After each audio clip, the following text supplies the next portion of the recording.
প্রিয় দর্শক, আসসালামু আলাইকুম। আজকে শুরু করছি হযরত ইউসুফ আলাইহিস সালামের জীবন কাহিনীর প্রথম পর্বের দ্বিতীয় স্কিট।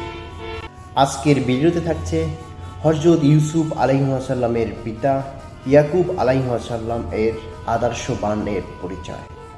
হযরত ইয়াকুব আলাইহিস সালাম ছিলেন একজন নবী এবং আদর্শ পিতা। তিনি শুধু সন্তানদের ভরণ পোষণ করতেন না, বরং তাদের হৃদয় আল্লাহর ভীতি এবং নৈতিকতা গেঁথে দিতেন। ইউসুফ আলাইহিস সালামকে তার পিতা বিশেষভাবে স্নেহ করতেন, কারণ তিনি দেখতে পারতেন হযরত ইউসুফ আলাইহিস সালামের মাঝে আল্লাহ তাআলার বিশেষ রহমতের ছায়া রয়েছে। তিনি ছোট্টবেলা থেকেই তাকে তাওহীদি শিক্ষা দিতেন এবং নম্রতা শেখাতেন। এর সঙ্গে সঙ্গে তাকে সাহসী হওয়ার জন্য উদ্বুদ্ধ করতেন। পিতামাতা হিসাবে আপনার দায়িত্ব কেবল সন্তানকে দুনিয়ার জন্যই তৈরি করা না, বরং তাদেরকে আখিরাতের পথেও প্রস্তুত করা।